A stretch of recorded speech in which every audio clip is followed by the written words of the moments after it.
Schofield, Handforth, artist and illustrator, were just a few of these she nurtured and encouraged. Her most famous protege was Mark Tobey, whom grandmother met through her good friend Nellie Cornish, founder of the Cornish Art School in Seattle. Fascinated by Tobey's unique talents, grandmother cleared out the large, airy attic of her home at 601 North Yakima and installed him in a studio where his first paying students were Mina Quveli, Ellen Hooker, and Ellen Keene. One of the favorite Quveli stories written up in the TNT and recounted at a meeting of Aloha many years ago illustrates the delightful small-town character of Tacoma in the early days, when everyone knew everyone and the police were benevolent protectors of all. On her way to an Aloha meeting as chairman of the day and running as usual a bit behind schedule, my grandmother was dropped by taxi at the Medical Arts Building, where she planned to pick up my grandfather's car, since hers was in the repair shop. Stepping from a cab, she hurried across the garage to where she thought she spied my grandfather's blue Packard, handily parked, facing out with the motor humming. Jumping in, she accelerated out before the startled eyes of the car's real owner, a fellow physician and friend of my grandfather, who, recognizing Mrs. Quveli and knowing her all too well, surmised that in her haste she had mistaken his car for my grandfather's. Just then, most handily, a local motorcycle policeman appeared in the garage and was immediately sent in pursuit of Mrs. Quveli, who was frustrated beyond words as she sped up St. Helens Avenue to see a flashing red light behind her. Pulling over to the curb and glancing at her watch, she listened with rising irritation while the polite young officer informed her that she had taken the wrong car from the garage. Grandmother, blue eyes snapping with impatience, stopped his flow of conversation. "Young man," she declared imperiously, "I am certain that your intentions are good, but I have exactly 4.5 minutes to reach my Aloha Club meeting where I must introduce the speaker of the day." A few minutes later, the assembled Aloans were startled by a loud wailing of a police siren as Mrs. Quveli with her police escort swept up the driveway and reached the meeting in time to introduce the speaker. That is word for word, practically from the TNT. Helen Murray loved to tell me the story of a very special departure of the family on one of their frequent trips to Europe. My grandfather Quveli and my father, who had just completed his own medical internship, were already in Vienna, studying once again under Dr. Sigmund Freud.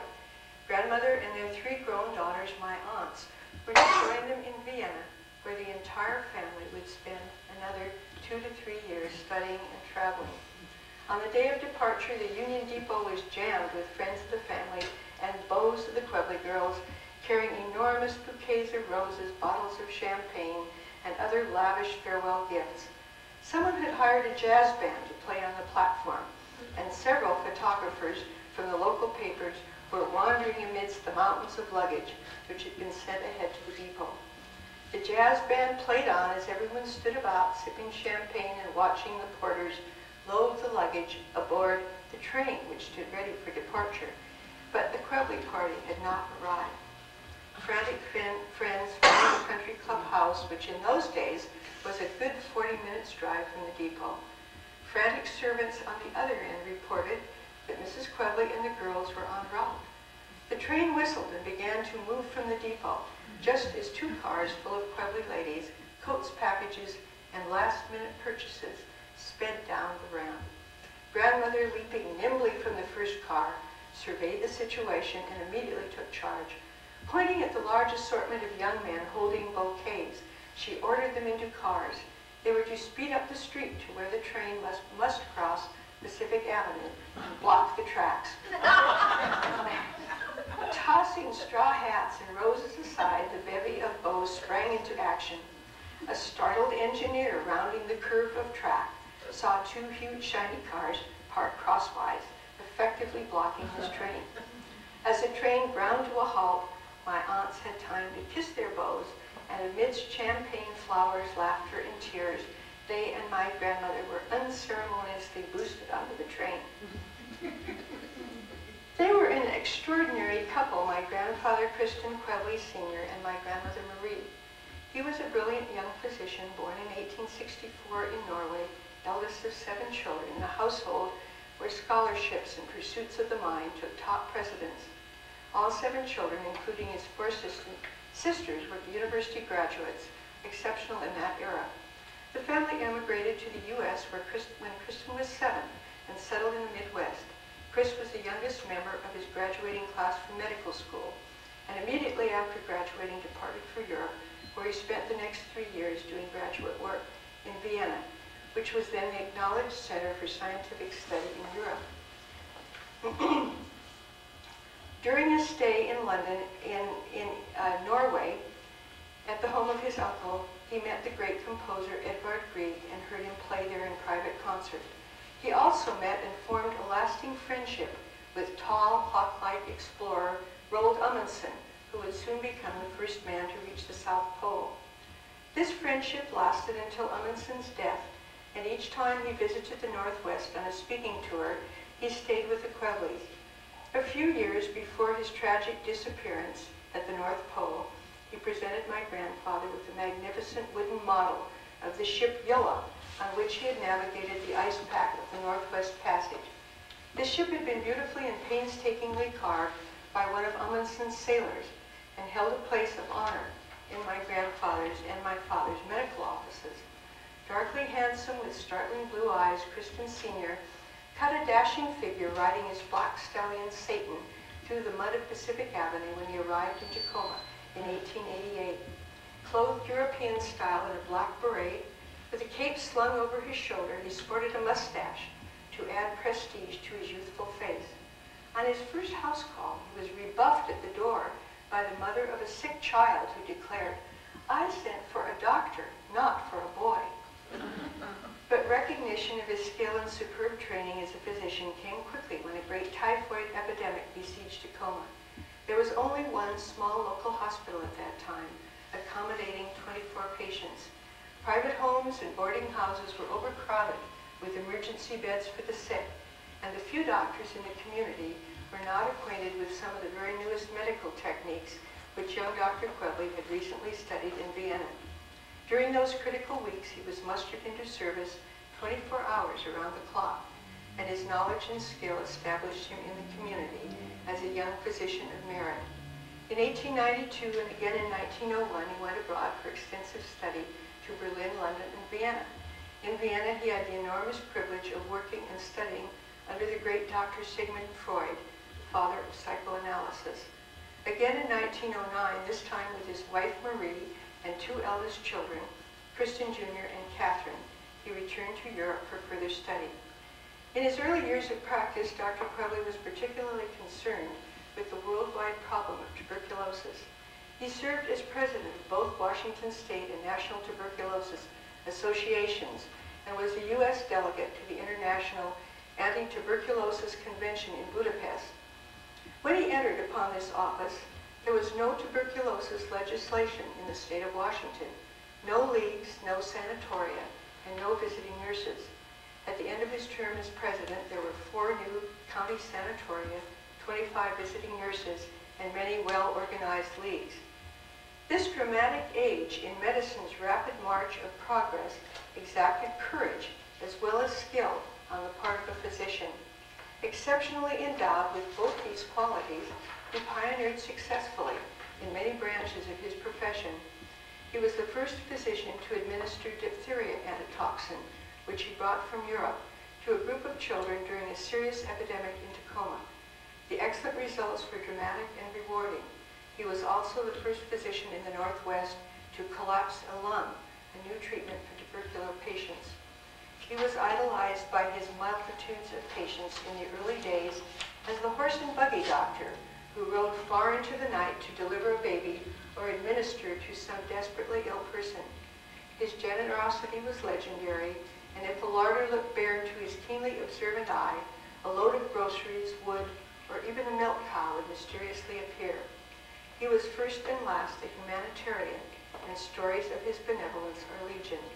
Along with his intense pursuit and preoccupation with his practice, He shared with his wife a lifelong love for the arts, particularly the theater. Their frequent trips abroad afforded my grandparents access to all of the great actors, artists, and musicians of the day. Granddaddy's prodigious memory enabled him to quote enormous passages from almost any Shakespearean play, and he always had a book in his hand, often reading far into the night. His pride and joy was his enormous circular library at Quveli in Lakewood, which contained over 15,000 books, many of them rare volumes or first editions.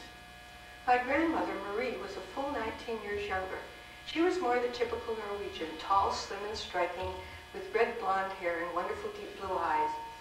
She was just 10 years old when Dr. Quveli rode his black horse Satan from Tacoma to Mount Vernon to make a routine medical call on her parents, Senator and Mrs. Lewis Foss. Teasingly, he promised the pretty little girl who opened the door for him that he would return someday to marry her when she grew up. And of course he did, in 1898. Shortly after their marriage, they traveled again to Vienna.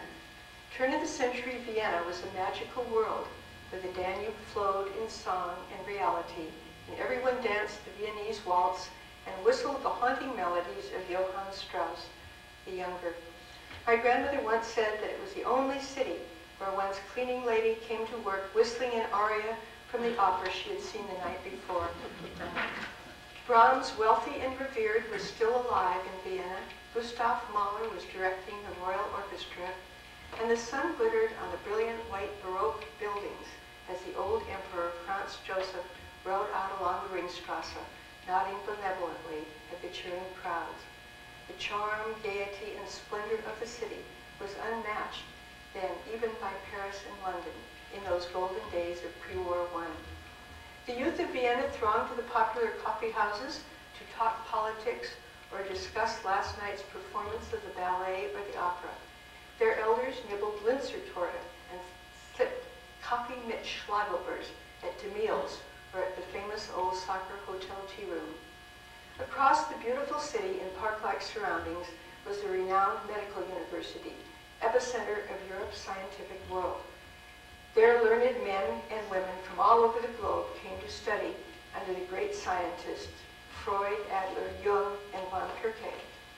To this fairy tale city, my grandfather brought his spirited young bride, and she fell head over heels in love with the vigor, life, music, art, and elegance. Over the next 30 years, the Quevelis would return again and again to what they considered to be their second home. Dr. von Pirquet, world-renowned heart specialist and family friend, installed the Quevelis in his elegant old estate outside Vienna, near the Schönbrunn Palace. This always became their home away from home when they were in Vienna. In 1909, when my grandparents returned for a 3-year sojourn, my grandfather was given international recognition for his work on tuberculosis by the old emperor, and they were enormously honored by being the only Americans in Vienna to be personally invited to Franz Joseph's ball at beautiful Schönbrunn Palace. While the adults were dancing to Strauss waltzes in the elegant ballroom under hundreds of glowing candelabra, the 2 oldest children, my father age 9 and his sister age 7, were being entertained upstairs at a children's ball. On this particular trip, the Quevelis had left Tacoma with 2 children but returned with 4. In London during the second winter abroad, Wilhelmina arrived, and the following May in Vienna, Marie Louise was born. The 4 children were as interesting and talented as their parents. Tristan, my father, followed in his father's footsteps as a fine physician.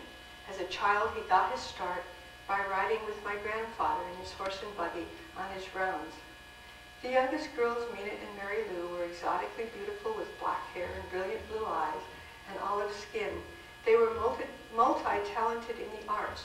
Mina, a fine pianist, painter, and sculptress, and Mary Lou possessed of a richly magnificent mezzo-soprano voice and fine theatrical ability.